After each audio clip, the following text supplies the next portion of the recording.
Et bonjour à toutes et à tous, c'est Laurie des Pages, j'espère que vous allez bien. Aujourd'hui, on se retrouve dans un épisode de mon podcast hebdomadaire où on va parler de l'obsolescence programmée des téléphones. Je vous en parle parce que, alors moi déjà, pour clore le débat, je suis team Android. J'ai eu un Apple, j'ai eu un iPhone 4S je crois il y a quelques années et l'iPhone m'a duré 1 an parce que déjà c'était une mémoire qui était bridée. Un stockage bridé dans le sens où on pouvait pas mettre de carte SD, donc j'étais très vite limitée là-dedans. Et puis surtout, une fois que t'as un truc Apple, il faut tout avoir Apple, le PC, l'Apple Watch, les écouteurs, le machin, le truc, jusqu'à l'arrêt de tes fesses, il faut que tu l'aies de marque Apple. Donc à un moment donné, non, j'avais pas envie d'être cloîtrée dans ce truc. Enfin, ça fait vraiment bizarre en fait.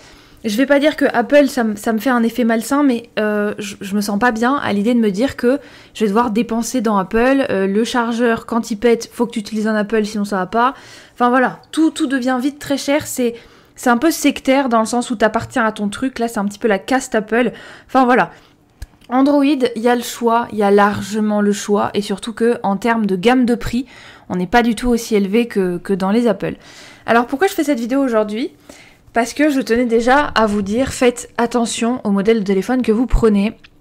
Parce que j'ai changé de téléphone, j'ai toujours eu des Samsung, déjà de base. J'ai essayé Apple, ça m'a tenu 1 année, j'ai plus jamais repris Apple. Le seul truc que j'ai eu Apple pendant des années, c'était un iPod. Oui c'est ça, hein, le truc pour écouter la musique. Oui, un iPod. Et je l'ai eu pendant des années, j'avais iTunes sur mon PC. Après, ils ont fait des mises à jour, des tas de trucs, etc. À l'heure actuelle, je ne peux plus l'utiliser. Voilà. J'avais changé l'écran une fois. Pas chez Apple directement, je tiens à préciser quand même. Et c'était beaucoup mieux, c'était rapide. Enfin bref, c'était moins cher aussi. Et par contre, depuis quelques années, pas depuis longtemps, j'ai un iPad. Mais c'est surtout pour faire du colo sur l'iPad. Enfin voilà, il y a pas mal de choses comme ça que j'utilise sur l'iPad essentiellement. Mais c'est pas pour être dans du Apple absolument. Ce que j'aime bien sur l'iPad, c'est que vous avez des logiciels de dessin, vous avez Procreate, vous avez des choses comme ça qui vous permettent de vraiment faire plein de choses. Mais c'est le seul côté Apple que j'aime bien, c'est l'iPad. Par contre, le prix, moi je l'ai pris en reconditionné, ce qui a fait que j'ai eu... au moins, je crois, moins 50% de réduction dessus, donc je l'ai eu pour pas très cher. Voilà. Donc, pour en revenir au téléphone, j'ai toujours eu des Samsung, je suis passée à un Apple 1 an, et après je suis revenue à Samsung. Le truc étant que mon écran de téléphone a été cassé par mon cher et tendre. Il a fait savonnette avec le téléphone. Il s'est explosé par terre alors que moi-même, j'avais jamais cassé d'écran, j'avais jamais perdu. Le seul téléphone que j'ai loupé, on va dire, c'était quand je l'ai fait tomber dans les toilettes, c'était mon tout premier, voilà. Sinon, à part ça, avec les téléphones, il m'est jamais vraiment rien arrivé, je me suis jamais fait voler de téléphone, jamais perdu, enfin bref, voilà. Ça peut m'arriver de l'avoir oublié dans une pièce, mais à part ça, c'est à peu près tout. J'ai toujours fait ultra gaffe, je me suis toujours fait des nœuds dans le ventre sur le fait de garder mon téléphone du coin de l'œil, quelque part, de savoir où il était, etc., etc. Donc voilà. Donc du coup, comme mon cher et tendre a fait savonnette avec mon téléphone, on est allé me racheter un téléphone, et du coup j'ai changé, après avoir fait peut-être 4 ans avec mon S7 Edge, et ensuite j'ai changé pour prendre un Xiaomi Note, attends c'est quoi déjà ? Un Redmi 9... c'est Xiaomi Redmi, je crois que c'est la même chose, Note 9 Pro. Et je l'avais pris parce qu'il était à 350 € pour 156 Go de mémoire, etc. Enfin, le modèle avait l'air très bien. Et c'est là que j'ai commencé vraiment à voir cette obsolescence programmée que je n'avais encore jamais vue. Il y avait des amis qui avaient des Redmi aussi comme moi, mais qui au bout d'1 an devaient le changer, déjà au bout d'1 an. Parce que il y avait des problèmes d'écran, des problèmes de batterie, le truc s'éteignait tout seul, enfin c'était vraiment n'importe quoi. J'ai jamais voulu, alors c'est pas de la méchanceté, hein, j'ai jamais voulu acheter quelque chose d'une marque chinoise quelconque en termes de technologie. J'ai jamais voulu faire ça. Parce que j'ai toujours entendu que soit c'était juste de la copie, mais c'est un dupe, donc c'est de la copie mais moins cher d'autres choses, de coréens par exemple, comme Samsung, ou alors c'est, ils essayent de faire quelque chose de bien, mais au final, tout est pour la thune, donc t'as une très forte présence d'obsolescence programmée. Le Note 9 Pro que j'ai eu, c'était un petit peu les deux. Du coup, je vous fais pas forcément la pub de ce téléphone, et je vous dis de faire attention à la marque que vous prenez, parce que j'ai vraiment vu ce que c'était que l'obsolescence programmée. Alors déjà, qu'est-ce que c'est ? Donc je me suis aidée de ChatGPT pour pour les principaux points pour définir ce que c'est qu'une obsolescence programmée. Alors, il est écrit, c'est une stratégie adoptée par certains fabricants pour limiter délibérément la durée de vie d'un produit. Donc ça force les consommateurs à acheter un nouveau produit plus rapidement que nécessaire, que ce qu'ils auraient eu besoin à la base. Et dans le cas des téléphones, ça peut prendre plusieurs formes.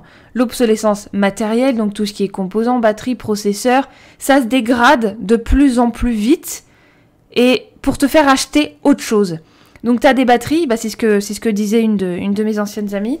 La batterie s'éteignait tout seul, donc ça perd de la capacité. Et puis aussi, mon chéri, quand il a pris la première année avec son S20 FE, c'était pareil en fait. Je crois que c'est Fan Edition le FE, c'est pas du tout un truc logiciel ou quoi. FE, c'est juste Fan Edition. Ok, super, merci beaucoup, ça sert à quelque chose. Et en fait, effectivement, le téléphone ne chargeait plus, il s'éteignait, il avait plus de batterie, et quand il réussissait à la rallumer, il était à 70, puis à 0, etc., etc. Surtout qu'aujourd'hui, dans les téléphones qu'on a, les batteries, c'est plus amovible en fait, tu peux plus les enlever, tu peux plus ouvrir le compartiment et juste enlever la batterie, tout est dedans.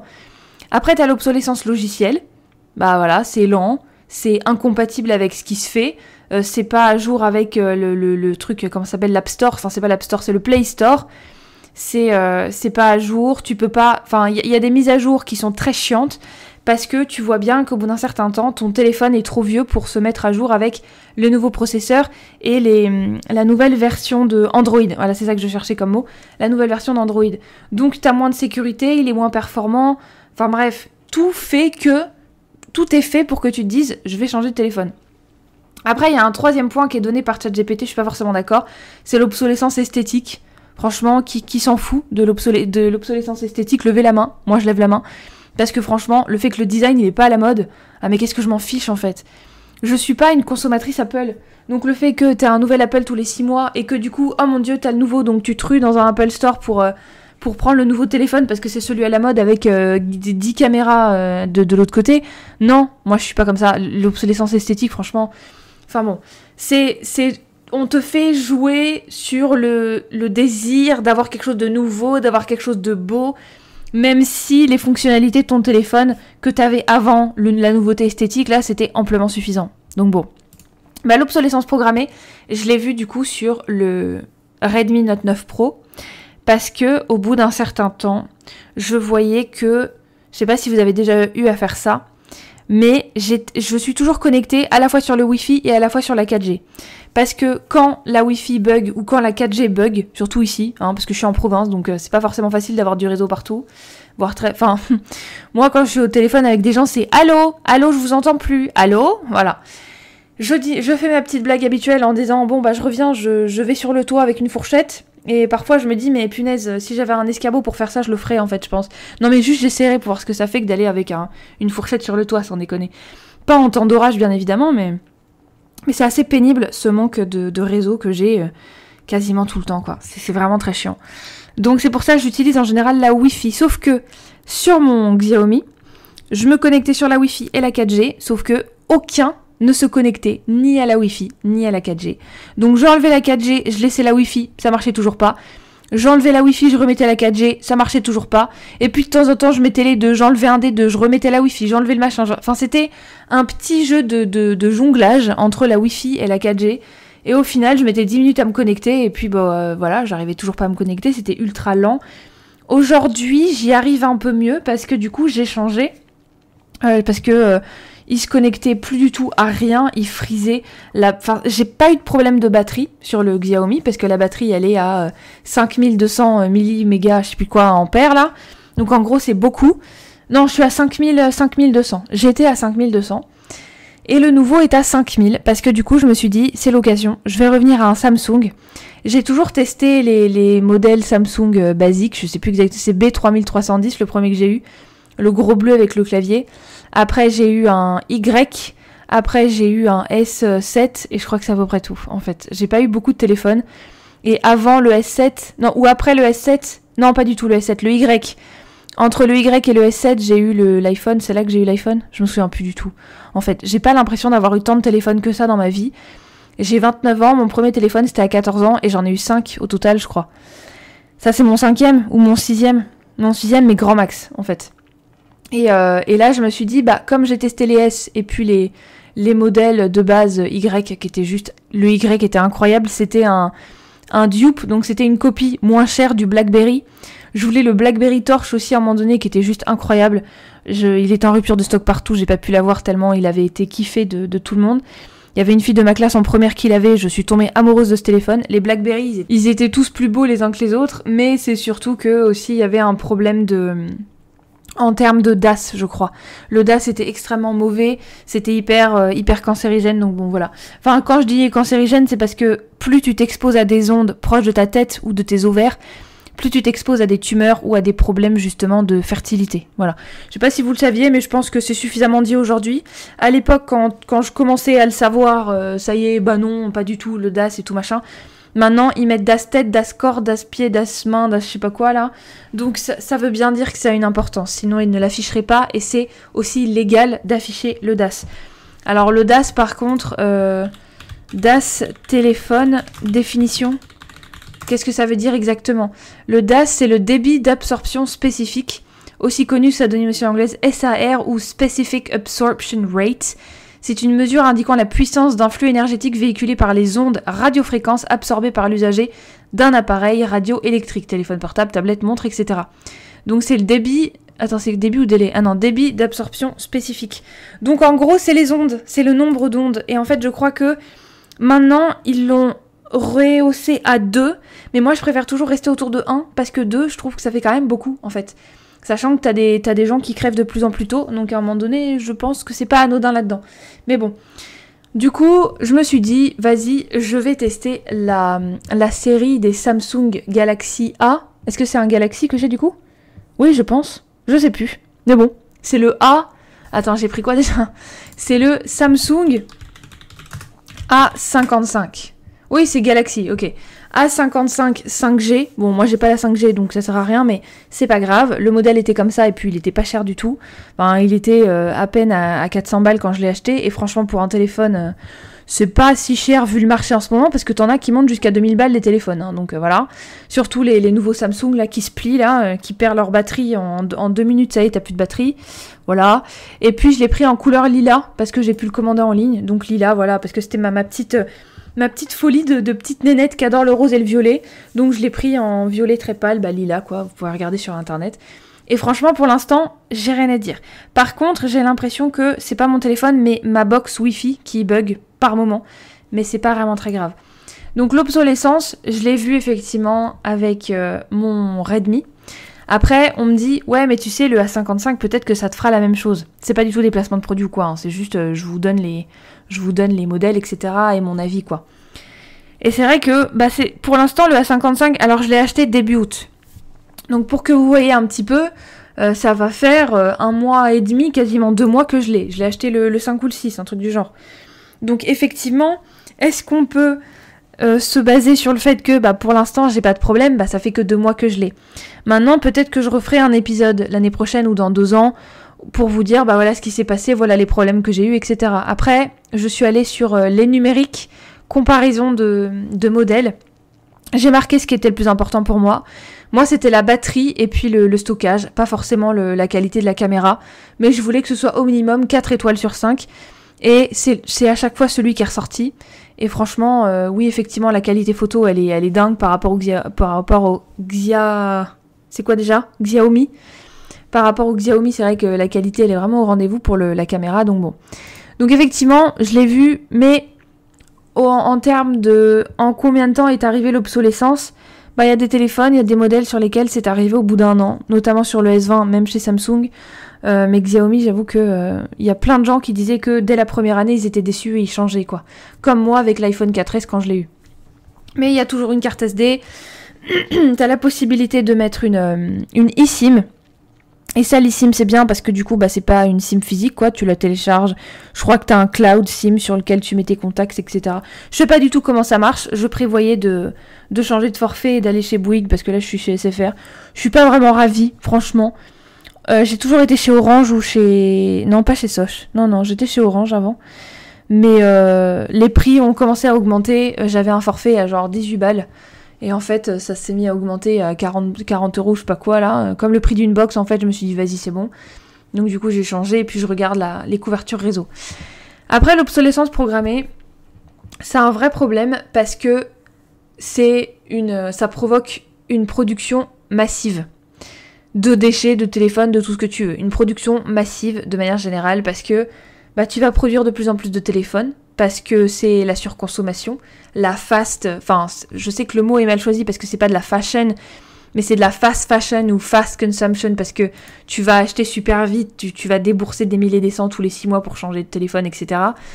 Alors que un téléphone aujourd'hui, tout le monde en a besoin, mais les composants qui sont dedans, tu vas quand même encore plus tuer la planète parce qu'il y a les batteries en lithium, tu vas aller creuser pour aller chercher ce lithium. Donc au niveau environnemental, du coup, je pense que j'ai pas besoin de vous expliquer pourquoi. Et puis, le fait est que quand tu vas brûler des déchets comme ça électroniques, qui en plus ont eu des ondes, les radiofréquences et tout ça là, c'est assez complexe de les brûler, donc ça va faire encore plus de pollution. Et puis, après, je sais pas exactement comment ça se passe dans les poubelles électroniques, entre guillemets, parce que tous les téléphones que j'ai eus, je les ai gardés, en fait. Après, il y en a, je crois que je les ai laissés chez mes parents, ou alors, je sais pas exactement ce qui a dû se passer, mais il y en a, effectivement, je vois pas vraiment où ils peuvent être, mais... je sais pas, en fait, je sais pas. Mes anciens, là, je parle notamment du B3310, et du Samsung Y, que j'aurais bien aimé garder, parce que franchement, c'est un objet de collection, j'adore. C'est comme une Game Boy Color, le truc, c'est vraiment un objet de collection. Et du coup, c'est vrai que je m'en suis jamais débarrassée, je l'ai jamais jeté à la poubelle, j'ai jamais dû le mettre dans un truc de recyclage, j'ai jamais dû le redonner chez un opérateur pour baisser le prix du téléphone actuel. J'ai jamais fait ça, parce que c'est des téléphones avec lesquels j'ai vécu, et du coup, je me sens pas forcément de les jeter. Après, j'avoue que j'aurais dû faire plus attention aux 2 modèles que je vous ai cités, parce que j'aurais bien aimé pas avoir une vitrine en mode ma vie en téléphone, mais juste, ça fait partie de ta vie, c'est vraiment un outil du quotidien qui va te permettre d'appeler, à la base c'est fait pour ça, hein. Et puis, c'est vrai que ça retrace ton chemin de vie, donc au final ça fait partie de qui tu es, qui tu as été et qui tu es aujourd'hui et qui tu vas devenir, parce que c'est sur ta route. Moi c'est très philosophique tout ce que je dis, mais comme d'hab, en même temps, l'obsolescence programmée, c'est cher, c'est très cher pour les consommateurs.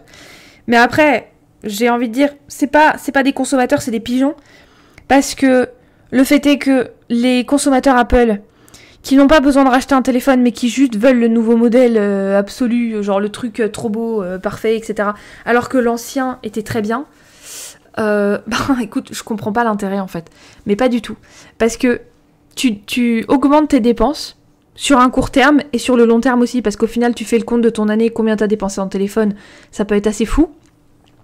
Et puis même si ton téléphone il devient obsolète pour A ou pour B, peu importe pour laquelle pour quelle raison ça devient obsolète, c'est pas forcément nécessaire de le changer, parce que techniquement ton téléphone il fait le taf, il appelle, tu peux aller sur les réseaux, même s'il est un petit peu lent, même si machin, même si truc.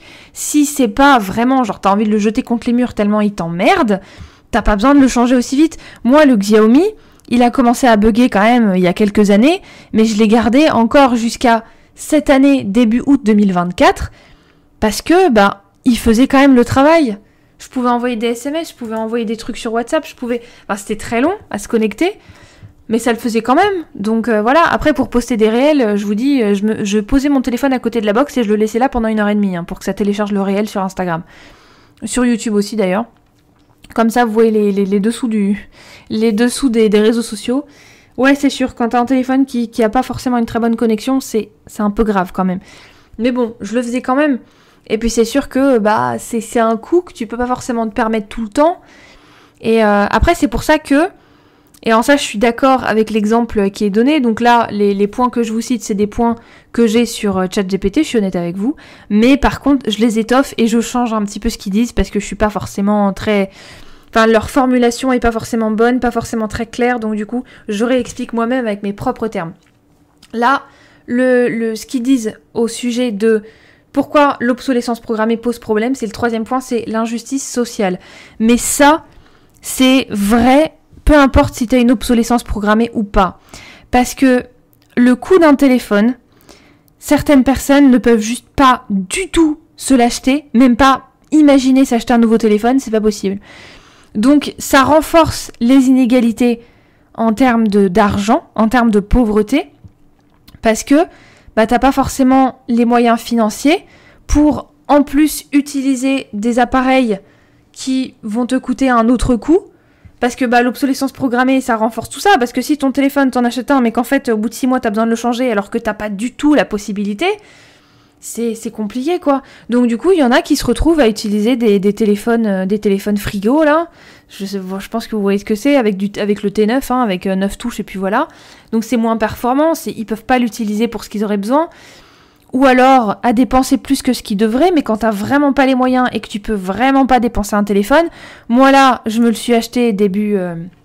Et encore non, parce que du coup, comme j'avais mon anniversaire fin août, j'ai eu des participations de la part de ma famille, parce que sinon, le téléphone, même à 400 €, avec mon compte bancaire en ce moment, ça aurait été quand même compliqué. Ça aurait pas fait un trou, je dis pas ça non plus, mais je fais très attention à mes dépenses, à mes finances, donc c'est vrai que c'est un truc, j'aurais préféré l'éviter.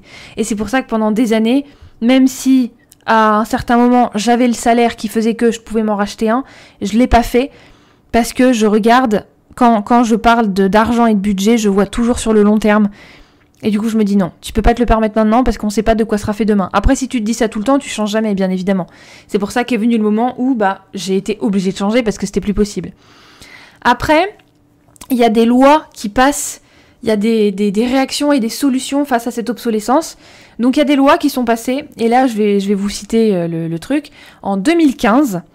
la France a introduit une loi qui rend cette pratique illégale et punit les fabricants qui la pratiquent. Après, c'est vrai que c'est compliqué à appliquer parce que essaye de faire comprendre à des grosses boîtes de téléphone que c'est de l'obsolescence, qu'ils n'ont pas le droit, etc. Par contre, je crois qu'Apple, ils ont pris un procès sur la tronche à cause de ça, justement. Donc c'est un très bon exemple que même les gros, ils peuvent tomber quand ils font de la merde, il n'y a pas de souci. Mais c'est quand même compliqué. C'est un exemple qui a bien fonctionné. Mais je suis sûre qu'il y a plein d'autres exemples où va y avoir des plaintes pour obsolescence programmée sur tel modèle de telle marque, sauf que t'as Gugus qui a pas eu de problème pour l'instant, etc. Enfin, ça peut être très compliqué à mettre en action une loi. Mais ça, c'est comme n'importe quelle loi de toute façon. Après, il y a aussi, et j'ai remarqué ça, c'était pas avec le Xiaomi, je crois, quand je l'ai acheté, mais là, par contre, je l'ai vu pour le A55, c'est l'indice de réparabilité. Et il y a de plus en plus de fiches de téléphone quand tu vas dans des magasins ou sur Internet, qui te dit, indice de réparabilité, c'est un score sur 5, non c'est sur 5 je crois, c'est pas sur 10, c'est sur 5. Et en fait, ça permet aux consommateurs de voir si tu peux réparer l'appareil plutôt que d'en racheter un autre. Et puis, t'en as sur... t'as des marques aussi, alors il y en avait un, c'était un truc... ça me faisait vraiment l'effet d'un téléphone militaire que tu pouvais prendre dans une jungle en pleine survie. C'était des téléphones qui peuvent se changer, il y a des composants qui peuvent se changer, qui peuvent se réparer, et il n'y a aucun problème. Alors qu'aujourd'hui, c'est vrai que le A55, si j'ai besoin de le réparer, déjà je vais devoir le renvoyer à Samsung directement, et puis peut-être que je vais en avoir un nouveau en fait. Vous voyez, c'est pas... Même s'il y a marqué indice de réparabilité, machin, ça dépend de quoi tu parles. Si tu parles d'une réparation de logiciel interne, c'est moins compliqué que d'un composant qui se trouve à l'arrière de la coque, quoi. Bien évidemment. Après, c'est vrai que il y a de plus en plus, et je l'espère vraiment que c'est vrai, ce dont il est question, qu'il y a de plus en plus de consommateurs qui visent la longue durée, le long terme, et qui optent plutôt pour faire beaucoup plus attention à leur téléphone, parce que j'ai connu quelqu'un pendant mes études, parce que madame voulait le nouveau modèle de je sais plus quoi, elle prenait son téléphone actuel, elle le claquait au sol pour le déglinguer. Elle allait voir ses parents comme une fleur en disant « Bah maman, regarde, je fais tomber mon téléphone, il est cassé, je peux plus l'utiliser. Oh, t'inquiète pas, on va aller t'en racheter un autre. » Et puis hop, elle avait le dernier modèle. Et j'étais en mode « Mais sérieux ? Mais t'as que des insultes qui te viennent en tête à ce moment-là, quoi. C'est pas possible. » Mais je sais qu'il y en a beaucoup qui faisaient comme ça. Mais bon, c'est quand t'as des parents un petit peu pigeons, quoi, aussi, hein, parce que c'est pas forcément cool de faire ça. Et puis, alors j'espère ne pas donner d'idées aux voyous, hein, parce que bon, franchement, ça se fait pas, quoi. À un moment donné, quand vous connaissez la valeur de l'argent, tu t'amuses plus à faire ce genre de choses. Après, il y a aussi non, c'est pas Black Market, non, c'est pas le marché noir. C'est Back Market, c'est là où j'ai acheté mon iPad. C'est reconditionné, c'est d'occasion, en fait. Après, il y a Happy Cash, chez qui tu peux acheter des téléphones aussi. Ou alors, t'as des marques qui se disent clairement éthiques, qui se disent clairement faire des téléphones durables. T'as Motorola, t'as le dernier Motorola, là, apparemment, ils avaient dit que, je sais plus lequel c'est. Bon, après, la qualité de la caméra était pas ouf, c'est pour ça que je l'ai pas pris, mais qui disent que, bah, il va tenir. T'as le téléphone militaire, là, enfin, militaire. Téléphone commando, téléphone survie, où ils te disent que la coque ne cassera pas l'écran, où il est surprotégé, machin, tout ça. Alors, c'est vrai que moi, quand je m'achète un téléphone, je fais ultra attention avant d'avoir ma coque portefeuille. Je pense que vous voyez ce que c'est une coque portefeuille, avec un petit aimant pour fermer sur le côté. C'est pas juste une coque à rabat, c'est une coque portefeuille que tu peux refermer sur le téléphone. Et puis j'achète un écran en verre trempé, en plus, qui coûte, je sais pas, une dizaine d'euros. Et puis, enfin en magasin en tout cas, sur internet, pour 10 euros tu peux en avoir 3. Et puis je demande qu'ils me le posent en magasin, et c'est ce qu'ils ont fait chez Orange, du coup, quand je suis allée l'acheter. Et ils m'ont posé l'écran en verre trempé, et puis voilà, il n'y avait pas de souci. Mais si tu mets pas d'écran en verre trempé, moi, j'ai pas confiance en la qualité de l'écran, clairement. Après, il y a cette histoire de l'avion où il y a une porte qui s'est arrachée en plein vol, qui allait au Brésil ou je sais plus quoi, ou qui rentrait du Brésil pour aller je sais plus où, en Europe. Et en fait, t'as un iPhone qui est tombé, je sais plus exactement quel était ce modèle. Et en fait, attendez, je vais regarder sur internet, crash d'avion... Apple pas cassé là. Un iPhone tombe d'un avion et fonctionne encore. Alors dans l'Oregon aux États-Unis. Alors attends, c'était début d'année en plus. Un homme a trouvé un iPhone. Alors attendez. Oh oui, j'accepte tes cookies là, c'est bon. Un homme qui se promenait dans l'Oregon, États-Unis, a trouvé un iPhone par terre. Le téléphone qui se trouvait dans l'avion, qui a perdu une porte en plein vol, a fait une chute de 5000 mètres sans aucun dommage. Ça dit pas forcément quel truc c'est, je sais pas exactement. C'était et le gars il dit found an iPhone. Find an iPhone on the side of the road, stone airplane, etc., etc. Et c'est le Alaska Airlines, pas du tout Brésil, comme quoi j'ai rien écouté, moi, comme d'hab. Survived, 16 000 foot, donc 5000 mètres d'altitude. Et puis, il y a un autre téléphone qui a été trouvé le 5 janvier, d'un avion qui avait décollé de Portland. L'avion avait subitement dû atterrir en urgence. Un peu plus tôt la même journée, la compagnie aérienne a indiqué avoir découvert... Ouais, d'accord, ok, donc c'était la même journée entre le 5 et le 7, c'est pas exactement pareil, hein. Le 8 et le 5.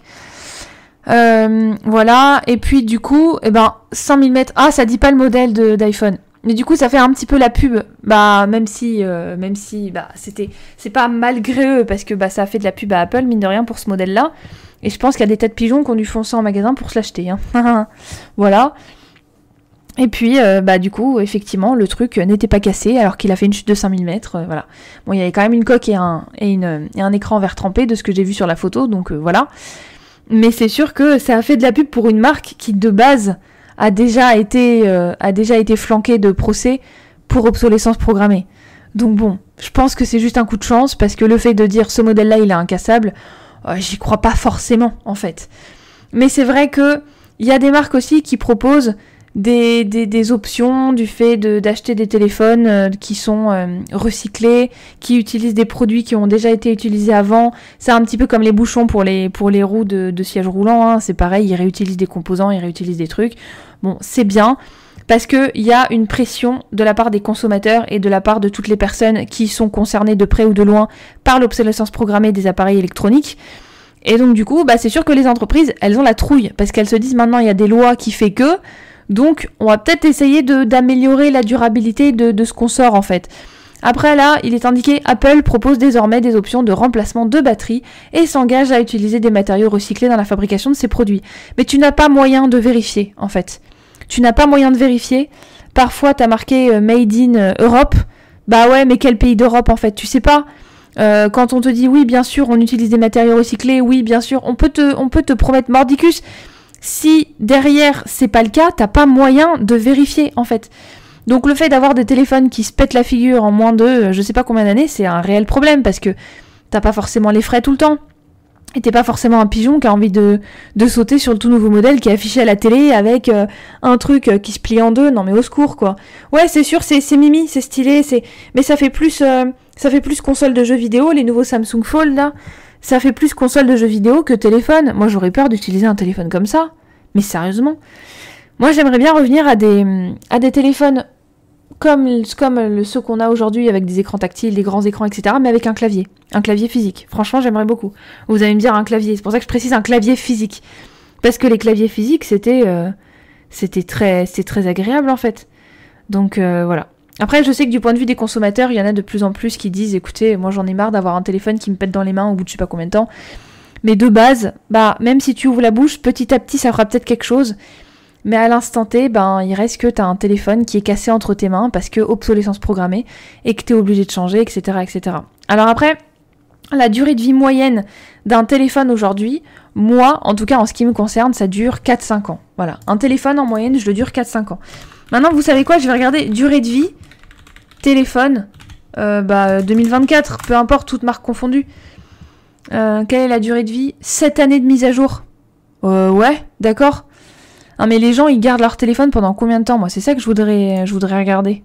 Ah voilà, alors il y a des statistiques là qui sont très intéressantes. Alors sous Android, la durée de vie moyenne est d'environ 3 ans. Au-delà de cette période, il est possible que votre mobile commence à afficher un manque de puissance, une batterie moins performante, applications qui crashent, etc., etc.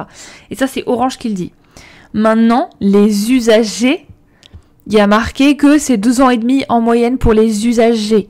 Entre 2 à 3 ans. Les gens gardent leur téléphone pendant 2 à 3 ans. Mais je suis quasiment sûre que pour un consommateur complètement fan de la marque Apple, je pense que c'est peut-être 1 an, en fait. La durée de vie d'un téléphone dans les mains d'un consommateur Apple qui est ultra fan de cette marque, qui veut changer, qui veut le dernier cri, tout ça, et qui peut se le permettre, bien évidemment, tant qu'à faire. Je pense que c'est 1 an, voire moins. Voilà, je sais pas ce que vous en pensez. N'hésitez pas à me dire dans les commentaires combien de temps vous gardez vos téléphones, combien de temps, quel est le téléphone que vous avez gardé le plus longtemps dans votre vie, quel était le meilleur modèle que vous avez eu dans votre vie, les meilleurs souvenirs, enfin voilà. Les téléphones, c'est vrai que ça fait partie de nos vies depuis longtemps, plus ou moins. Moi, en premier, c'était à 14 ans, et je remercie mes parents de ne pas m'en avoir donné plus tôt, mais en même temps, j'en ai pas voulu plus tôt. Mais je pense que dans la société dans laquelle on vit actuellement en 2024, les enfants qui ont 10-11 ans en 2024, je pense qu'ils demandent déjà un téléphone, parce que quand j'étais instite en primaire, t'avais des CM2 qui avaient déjà des Apple, en fait. Des CM2. Non mais en CM2, tu joues encore aux cartes Pokémon. C'est bon, quoi. Pose ton téléphone et fais autre chose. C'est comme les parents qui donnent des iPads à leurs enfants, à leurs petits bébés, juste pour qu'ils arrêtent de pleurer et qu'ils leur foutent la paix. Mais à un moment donné, si tu veux être parent, tu sais très bien que ton enfant ne te foutra jamais la paix pendant des années. Mais c'est pas grave, tu l'as voulu, tu l'as choisi, maintenant tu regrettes pas en lui donnant une tablette entre les mains. Tu penses vraiment que les nouvelles technologies, ça va éduquer ton enfant mieux que toi, en fait? Ben je pense pas. Et c'est vrai que ça me fait peur, ça, parce que, mais je vous l'ai déjà dit dans des précédents épisodes, je vois des parents qui donnent des tablettes à leurs gamins, qui ont 2-3 ans, et ils savent même pas parler, mais ils savent déjà utiliser une tablette. Et après, pour lire un livre, ils vont cliquer sur la couverture en mode je veux passer à la page suivante, etc. Mon chéri s'est fait une frayeur il y a quelques mois, parce que derrière une poupée, je sais plus exactement quelle poupée, moi j'aime bien aller dans les magasins de jouets, de toute façon vous le savez, et en fait on regardait ça et tout, et en fait à un moment donné il y avait une vidéo de présentation, mais juste là, une capture d'écran d'une vidéo de présentation avec le bouton play en plein milieu de la vidéo, comme ça ferait sur YouTube quand ta vidéo, quand tu démarres, enfin bref, vous voyez ce que c'est je pense, et en fait, machinalement, il a appuyé dessus. Il est venu me voir, il a fait « Oh, tu sais pas ce que j'ai fait et tout ». Il était choqué de ce qu'il venait d'essayer de faire. Il a dit « J'ai essayé d'appuyer sur le carton de la poupée comme si la vidéo allait se mettre, quoi ». Franchement, il s'est fait peur tout seul parce qu'il a dit « Mais punaise, j'espère que je serai pas ravagée comme ça tout le temps, hein ». J'étais « Mais non, c'est pas parce que tu te trompes une fois. Si ça arrive quotidiennement, effectivement, là, faut se poser des bonnes questions. Mais là, ça va. Une fois comme ça, y a rien de grave, quoi ». Mais j'avoue que ça m'avait fait rire parce que j'étais en mode aïe aïe aïe, dans quel monde on vit, punaise. Donc voilà. Et puis surtout, faut voir le prix des poupées, il y a des gens qui disent ça sur... Enfin bref, c'est un autre sujet ça. Mais ça c'est le prix de manière générale. Donc voilà, j'espère que cette vidéo vous aura plu, n'hésitez pas à liker. Alors c'est quoi déjà, dans quel sens il faut que je dise ça? Je ne sais jamais. N'hésitez pas à liker, à vous abonner, à commenter et à partager et à me suivre sur Instagram, YouTube et Spotify. Et en attendant la prochaine vidéo, portez-vous bien!